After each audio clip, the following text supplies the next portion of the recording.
하나님의 아들 예수, 어떤 예수님이신지에 대해서 하나님의 아들인 예수에 대해 우리가 살펴보도록 하겠습니다. 대한예수교 장로회 힘찬교회입니다. 우리가 흔히 대한예수교라고 하는 것은 대한민국에 있는 예수교라는 의미입니다. 참 대한예수교라는 이 첫 글자, 첫 간판에 나오는 이 첫 단어 자체가 우리 교회의 정체성을 분명하게 말해주고 있습니다. 대한에 있는, 대한민국에 있는 예수교예요. 예수교. 그것은 우리가 예수가 구원자로 믿는 종교다라는 것을 가장 먼저 말하고 있는 거예요. 한국에 있는 종교인데 어떤 종교냐? 예수가 구원자. 여기서 구원자는 성경 용어로는 메시아 혹은 그리스도라고 우리가 말할 수 있겠죠. 즉 예수 그리스도를 믿는 종교가 바로 대한예수교예요. 그리고 장로회는 그 종교의 정치가 어떤 정치냐? 장로 정치를 하는 교회가 대한예수교 장로회 힘찬교회라는 것을 말하는 것입니다. 그 뒤에 있는 고시는 여러 교단, 대한예수교 장로회 중에서도 여러 교단이 어떤 성경적인 내용이나 어떤 신학적인 내용으로 인하여서 조금 뜻을 다르게 하는 그런 여러 분파, 어떻게 보면 갈래라고 보시면 되겠습니다. 어쨌든 대한예수교라는 것 자체가 우리의 가장 큰 정체성을 나타낸 것인데, 그것은 바로 주 예수는 그리스도시요 살아계신 하나님의 아들이십니다 라는 이 믿음을 가진 종교가 대한예수교다라는 것을 우리가 먼저 알아야 되겠습니다. 오늘 본문의 말씀에서 예수님은 아들의 권한이 무엇인가, 아들의 권세가 무엇인가에 대해서 말씀해 주고 있는데, 우리가 하나님의 말씀을 읽을 때는 먼저 그 앞에 있는 내용을 먼저 좀 살펴볼 필요가 있다고 제가 늘 말씀드리죠. 자, 이 5장에 시작된 첫 번째 말씀은 베데스다라는 곳이 있는데, 이 베데스다라는 이 연못은 예루살렘의 양문 곁에 있는 연못인데, 아주 큰 연못인데 여기에 행각 5이 있습니다. 행각이라고 하는 것은 오늘날로 말하면 그냥 우리 한국적인 개념으로는 정자와 같은, 큰 정자 같은 그런 개념으로 보시면 되겠습니다. 이 연못 주변에는 행각 5개가 이렇게 있는데, 그것에는 온갖 병자들로 가득 들어차 있었습니다. 병자들이 이 행각에 가득 들어차 있었다라는 것은 매우 보기 드문 그런 상황이죠. 그런데 병자들이 그곳에 가득 들어차 있을 수밖에 없었던 이유가 있습니다. 이 연못이니까 물결이 움직이겠어요? 안 움직이겠습니까? 움직이지 않죠. 움직이지 않는데 1년에 한 번 이 연못이 물결이 요동칠 때, 물결이 움직일 때가 있다고 합니다. 바로 그때 물의 움직임이 나타날 때에, 연못이 요동할 때에 가장 먼저 이 연못으로 들어가는 사람은 그 사람이 어떤 병을 가졌던지 다 낫게 되는, 완전히 낫게 되는 그런 기적이 이 베데스다 연못에서 일어났던 것입니다. 그러니 전국에, 아니 오늘날 같으면은 전 세상에 있는 병자는 아마 이 베데스다 연못에서 기다리고 있다가 1년 기다리면 어때요? 1년만 기다리면, 거기서 내가 제일 먼저 들어가기만 하면 내가 어떤 병을 가졌든 그 병을 치료받을 수 있다면, 여러분 난리가 아니겠죠. 그래서 이 베데스다 연못에는 그렇게 온갖 병자들이 다 있었는데, 이곳에 38년 된 병자가 있었어요. 이 병자는 옛날부터 이 병자가 이 베데스다 연못에서 38년을 기다렸는지, 아니면은 병들고 나서 얼마 안 돼서 있다가 와서 몇 년을 기다렸는지는 알지 못합니다. 그러나 그가 아주 오랜 세월 동안 이곳에서 그래도 유일한 희망이 이 베데스다 연못에 가장 먼저 들어가는 그것이 희망이니까, 비록 수십 년의 세월 동안 자기가 어떻게 해서든 들어가고 싶었지만 들어갈 수는 없었지만 다른 누군가는 가장 먼저 들어가서 치료를 완전히 받는 그 광경을 그는 직접 목격했기 때문에 38년 된 병자는 그래도 희망을 가지고 이곳에서 계속 기다릴 수밖에 없었죠. 어떻게 보면 그 38년의 세월은 희망이기도 하지만 좌절과 절망의 시간일 수도 있는 것이죠. 그런데 그런 그에게 한 청년이 나타납니다. 그러면서 그 38년 된 병자에게 내가 낫고자 하느냐라고 그에게 묻습니다. 그러자 이 병자는 주여, 물이 움직일 때에 나를 못에 넣어주는 사람이 없어 내가 가는 동안에 다른 사람이 먼저 내려갑니다. 그래서 나는 낫고자 하지만 그렇게 나을 수가 없습니다. 기적을 나는 받을 수가 없습니다. 기회를 움켜쥘 수가 없습니다. 라고 말하죠. 이 청년이 누구인지 이 38년 된 병자는 모릅니다. 여기서 주여는 아무 의미 없는 주여예요. 나중에 보면 자기를 치료한 사람이 누구인가 유대인들이 물어보게 되는데, 이 사람이 38년 된 병자는 자기를 치료해 줬던, 자기에게 그렇게 일어나 걸어가라 라고 말해 주었던 청년이 누구인지, 그 이름이 뭔지도 모릅니다. 그럴 때에 이 38년 된 병자에게 예수님은 일어나 내 자리를 들고 걸어가라 라고 말씀하십니다. 이 청년의 알지 못하는 청년의 이 말 소리에 성령이 역사하시는 것 같습니다. 미친 소리고 정신 나간 자의, 정신병 환자의 그런 소리로 치부될 수 있지만 이 38년 된 환자는 그 자리에서 일어나서 그 자리를 들고서 걸어가게 됩니다. 그런데 이 사건은 안식일에 일어나게 된 일입니다. 그래서 유대인들은 안식일을 범하는 일이다 라고 하면서 이 38년 된 병자가 그 자기가 누웠던 침상을 들고 걸어가니까 이때 예수님은 거기 계시지 않았어요.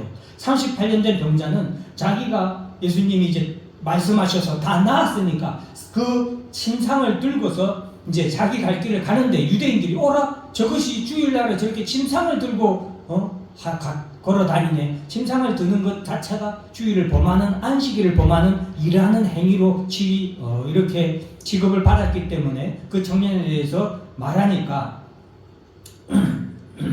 이 사람이 자기를 치료한 사람이 누군지에 대해서 그 유대인들이 묻고, 자기에게 이렇게 침상을 가지고 걸어가라고 한 사람이 누군지에 대해서 묻게 됩니다. 그러자 그 38년 된 병자는 나를 치료해 준 사람이 누군지 그가 알지 못하는데, 5장 14절에 보면 나중에 그가 성전에서 예수님을 만나게 됩니다. 그가 성전에서 예수님을 만나게 되었다라는 것은 그가 아마도 자신의 죄에 대해서 회개하지 않았나 그렇게 생각됩니다. 그때 예수님께서는 그 사람에게 오셔서 보라, 내가 나았으니 더 심한 것이 생기지 않게 다시는 죄를 범하지 말라라고 말씀해 주십니다. 이때에서야 이 사람은 자신을 치료해 줬던, 자신에게 일어나 내 자리를 들고 걸어가라고 말씀해 주셨던 예수님의 얼굴과 이름을 다시 한 번 더 보고서야 알게 됩니다. 그리고 나서 유대인들에게 가서 예수께서 자신을 치료한 사람이고 그 이름이 예수입니다 라고 알려주게 됩니다. 그러므로 안식일에 이러한 일을, 예수께서 병자를 치료하는 이 안식을 범하는 일을 행하였다 하여서 예수에 대해서 박해하게 됩니다. 이 예수를 박해하는데 예수님께서는 그들에게 이렇게 말씀하십니다. 내 아버지께서 이제까지 일하시니 나도 일한다 라고 말씀하시는 겁니다. 내 아버지께서 이렇게 일하시니, 이렇게 대답한 예수님의 말씀 때문에 이때부터 유대인들은 예수님을 죽이려고 작정을 하게 됩니다. 왜냐하면 예수님이 안식일을 범할 뿐만 아니라 하나님을 감히 내 아버지라고 그가 말하였기 때문에 그렇게 하나님을 자기의 친아버지라고 하여 자기를 하나님과 동등하게 사람들에게 말했기 때문에 유대인들은 이 예수는 찢어 죽일 그런 사람으로 변하게 되는 거예요. 그래서 이때부터 예수에 대해서 박해할 뿐만 아니라 예수를 죽이려고 하는 계기가 된 것이 바로 이 베데스다 연못의 사건입니다. 이때 예수님은 그들에게 이렇게 말씀하시면서 오늘 본문의 말씀을 우리에게 들려주시는 것입니다. 예수님께서는 그러므로 그들에게 이르시되 내가 진실로 진실로 너에게 이르노니 아들이 아버지께서 하시는 일을 보지 않고는 아무것도 스스로 행할 수 없나니 아버지께서 행하시는 그것을 아들도 그와 같이 행하느니라 라고 말씀하시면서 아들의 권세, 내가 아버지께로부터 받은 아들의 권세를 예수님은 말씀해 주십니다. 이 아들의 권세는 즉 예수님이 하나님의 아들인 것을 나타내는 권세라는 것을 우리가 알아야 됩니다. 예수님이 아버지께로 받은 이 권세로 인하여서 예수가 하나님의 아들이심을 우리에게 증거하는 것이고 하나님은 예수에게 당신의 이 권세, 하나님 아버지의 이 권세를 자신의 아들에게 그 권세를 임해 주었기 때문에 아들에게 이 권세를 줌으로 말미암아 이 아들 예수가 하나님의 아들이라는 것을 또한 나타내는 것이 바로 이 아들의 권세예요.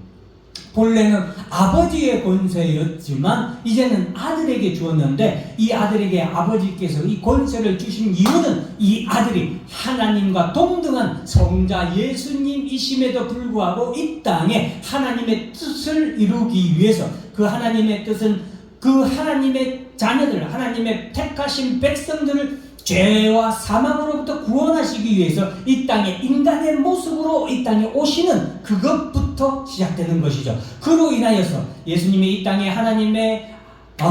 하나님과 동등하신 성자 예수님에도 불구하고 성육신하였던 그것을 인하여서 하나님께서는 당신의 권세를 아들에게 준 거예요. 그것이 곧 하나님께서 예수를 하나님의 아들이심을 나타내는 증거. 그래서 하나님께서 아들에게 준 그 권세가 아들의 권세임과 동시에 하나님의 아들이심을 나타내는 권세예요. 그 권세가 바로 오늘 본문에서 설명하는 권세들입니다. 사랑하는 성도 여러분, 오늘 제가 아까 시작했을 때 우리는 대한예수교 장로회라는 것을 우리가 말했죠. 자, 예수 그리스도를 믿는 종교가 우리 종교예요. 그리고 이 종교에는 우리 대한예수교 장로회는 하나님의 66권의 말씀을 우리의 성경으로 우리가 규정하고 이 성경의 말씀을 우리가 듣고 그리고 읽고 그리고 배우고 이 말씀을 전하는 것이죠. 그러면 이 66권의 수많은 말씀, 이 안에 얼마나 많은 말씀이 있습니까? 그 말씀이 전하는 내용은 무엇인가? 그 말씀은 바로 많은 여러 가지 이야기도 있고 여러 가지 기적도 있고 여러 가지 역사도 있고 이 모든 사실들, 여기 있는 모든 말씀은 사실인데 그 모든 수많은 말씀들이 전하는 오직 단 하나의 말씀은 하나님의 아들 누구다? 예수. 그 예수가 그리스도다라는 바로 우리가 믿는 도리가 적혀져 있는 것이 하나님의 말씀인 거예요. 예수 그리스도에 대해서는 창세기 3장 15절부터 하나님께서 우리에게 말씀을 해주십니다. 여자의 후손을 통하여서 이 땅에 메시아를 보내주실 것을 말씀하시죠. 그리고 요한복음에서는 이 여자의 후손이 되는 바로 이 하나님의 아들 예수가 태초에 말씀이 계셨는데 하나님과 함께 계셨다. 하나님과 동등하신 예수에 대해서 요한은 말하고 있는 것이죠. 그리고 이 말씀이 육신이 되어 즉 하나님이셨던 성자 예수께서 육신이 되어 우리 가운데 임하셨다. 그리고 그 예수께서 우리의 메시아 구원자이시다라는 것을 요한복음에서 말하고 있습니다.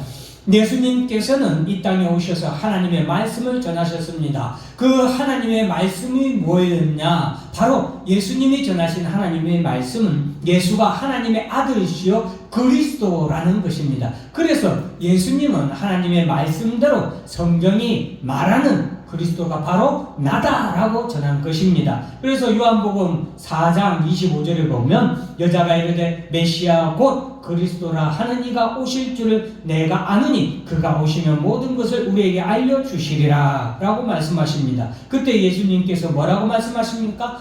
내가 말하는 내가 바로 그다 라고, 내가 바로 그다, 내가 메시아다, 내가 그리스도다 라고 예수님께서 말씀하신다. 즉 예수로 이 땅에 오신 내가 예수가 그리스도다, 예수가 메시아다, 예수가 하나님의 아들이다, 이 땅에 오신 하나님의 아들이다라는 것을 예수님은 말하는 말씀을 해주시죠. 그리고 그것이 하나님의 말씀이라는 것입니다. 우리가 하나님의 말씀을 읽을 때 다른 것을 자꾸 읽고 다른 것을 해석하려고 해서는 안 됩니다. 오늘 베데스다 연못에 일어난 이 기적도 마찬가지예요. 38년 된 병자가 중심이 돼서 이야기가 전개되는 것이 아니라 그 38년 된 병자가 어떻게 누구를 만나게 되는가, 그 병자를 통하여 누가 말씀하고 있는가, 성경이 무엇을 말씀하시는가를 우리가 알아야 되는 거예요.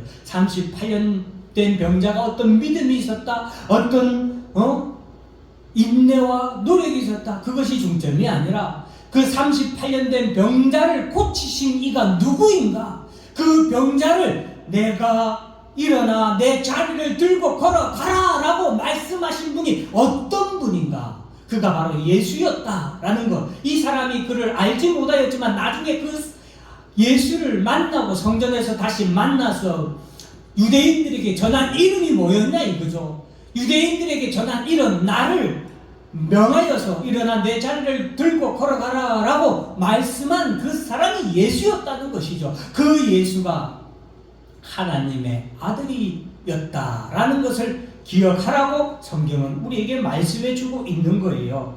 자, 그것을 우리가 자꾸 보려고 해야지 다른 것에 우리가 보면 안 되겠습니다. 요한복음 31, 32절에 보면 내가 만일 나를 위하여 증언하면 내 증언은 참되지 아니하되 나를 위하여 증언하시는 이가 따로 있으니 나를 위하여 증언하시는 그 증언이 참인 줄을 아노라. 이 말씀은 하나님의 모든 말씀이 성령 하나님께서, 전부 하나님께서 성령 하나님을 통하여서 우리에게 감화 감동을 통하여서 전하는, 증거하는 말씀은 바로 예수가 하나님의 아들이시고 예수가 그리스도 메시아라는 것을 증언하는 것이기 때문에 예수님은 참이다, 내 말이 참이다, 내가 전하는 말씀이 참이다 라고 말씀하시는 거예요. 너희가 성경에서 영생을 얻는 줄 생각하고 성경을 연구하거니와 이 성경이 곧 내게 대하여 증언하는 것이다 라고 요한복음 3장 39절에 분명히 예수님은 못 받고 있습니다. 요한복음 5장 46절에서도 모세도 나에 대해서 기록했다. 여러분, 그러니까 창세기, 모세가 모세 오경이라고 하는 창세기, 출애굽기, 레위기, 민수기, 신명기 이 5개의 성경을, 5권의 성경을 기록하는데 그 5권의 성경, 모세 오경도 누구를 위하여서 기록을 했다? 예수를 위하여, 예수를 전하기 위하고 예수를 나타내기 위해서 기록되었다라는 것을 우리가 알아야 돼요. 성경이 우리에게 무엇을 말하고 무엇을 전하고자 하는지, 우리에게 무엇을 가르쳐주고자 하는 것인지 분명히 우리는 알고 그 성경을 읽어야 되겠습니다. 그래서 요한복음 5장 17절에 예수께서 그들에게 이르시되 내 아버지께서 이제까지 일하시니 라고 하면서 내 아버지라고, 예수님은 하나님을 내 아버지라고 말씀하셨어요. 18절에는 결국에는 이 유대인들이 하나님을 자기의 친아버지라 하여 자기를 하나님과 동등으로 삼으시는 이 예수를 어떻게 한다? 죽이고자 하니, 더욱 죽이고자 하니. 여러분, 이것이 유대인들, 이것이 오늘날 세상이에요. 교회가 더 바른 말을 하고 더 예수에 대해서 바르게 전할 때에 세상은 더 교회를 미워하고 더 성도를 미워하고 교회가 죽어 없어지기를, 성도들이 사라지기를, 죽기를 바라는 것이 사탄 마귀의 세상이라는 것을 또한 우리가 알아야 되겠습니다.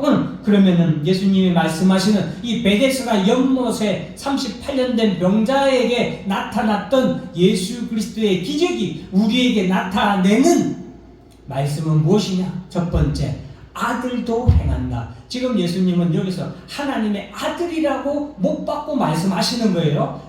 예수가 하나님의 아들인데 그 예수가 하나님의 아들인 것을 나타내는 권세가 있는데 그것이 바로 하나님의 아들의 권세, 예수의 권세. 그 권세는 첫째, 아들도 행한다. 오늘 본문에 보면은 하나님께서 행하시는 일을 똑같이 행하신 예수는 하나님의 아들이신 예수님이다 라는 것을 우리가 기억해야 되겠습니다. 아버지께서 행하시는 그것을 아들도 똑같이 행한다 라고 말씀하고 있죠. 19절 보면은 노란 형광글씨로 제가 기록해 놓았죠. 아버지께서 행하시는 그것을 아들도 그와 같이 행한다. 여러분, 베데스다 연못의 기적, 구약에서 예수님이 오시기 전까지는 그 일을 행하신 이가 누구예요? 하나님이셨잖아요. 베데스다 연못이 동할 때에 어떤 사람이든 들어가면 치유해 주시는 것은 하나님의 은혜요, 하나님의 능력으로 기적으로 나타내신 일이에요. 그 일은 하나님께서 베데스다 연못에 행하신 기적이었지만 이제 예수 그리스도께서 이 땅에 오심으로 말미암아 하나님이 하시던 그 일을 누가 대신하신다? 예수가 대신하시는 거예요.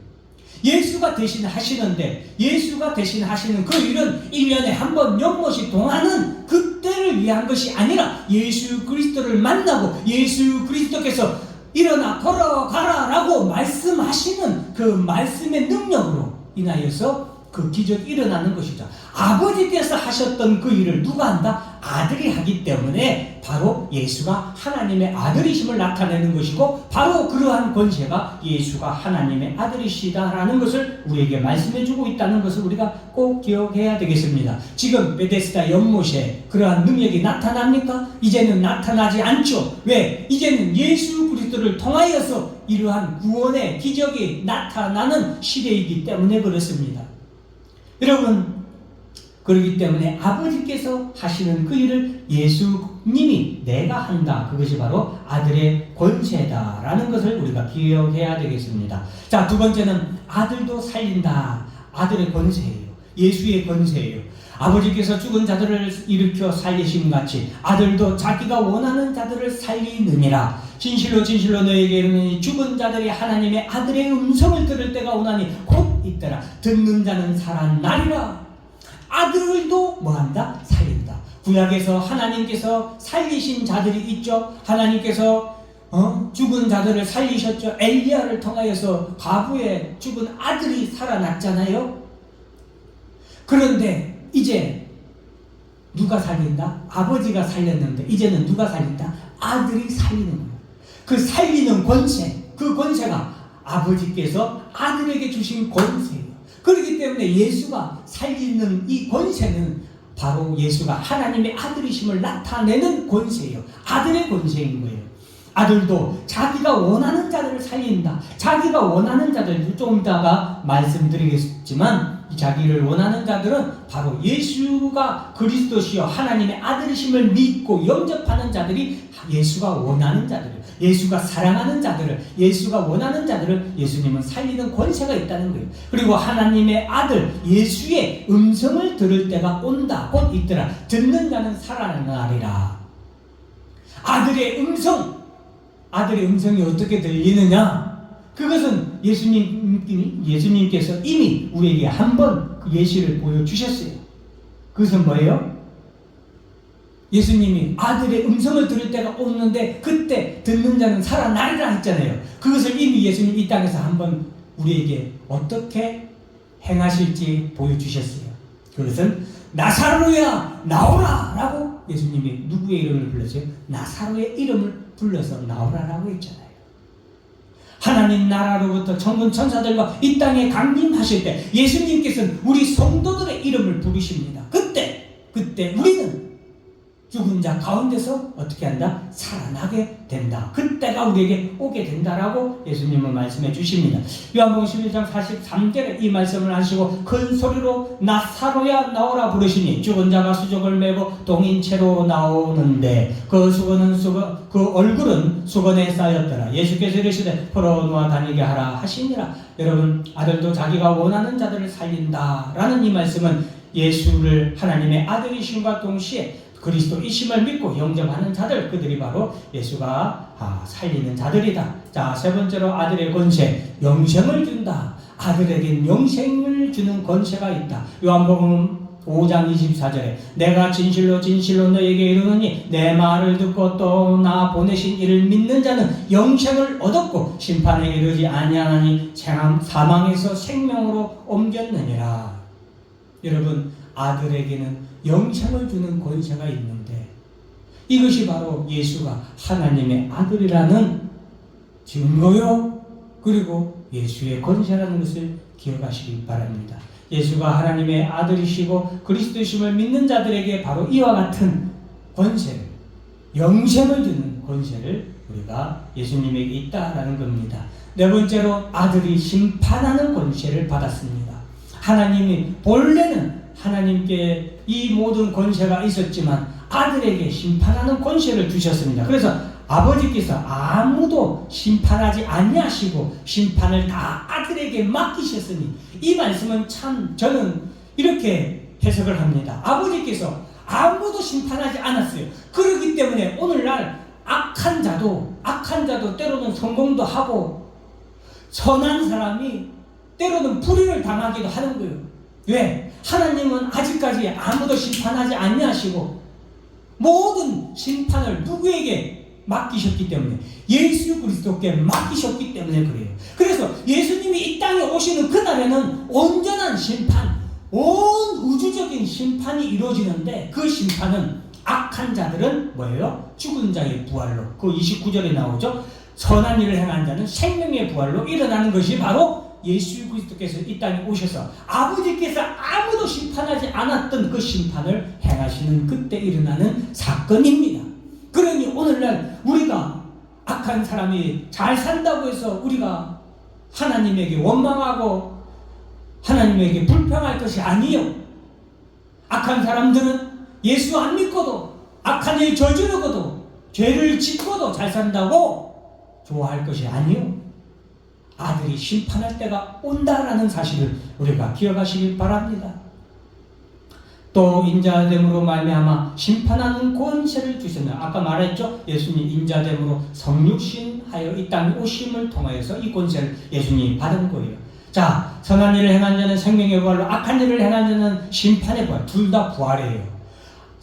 선한 일을 한 의인도 부활하고 악인도 부활하고, 예수님이 이 땅에 오시는 그때는 심판의 부활이 믿는 자나 믿지 않는 자나 선한 자나 악한 자나 모든 자들이 다 심판의 부활 앞에 서게 되는데, 의인은 이때 생명의 부활로, 심판을 받지 아니하는 생명의 부활로 살아나게 되고, 악한 자는, 죄인들은 심판의 부활로 살아나게 됩니다.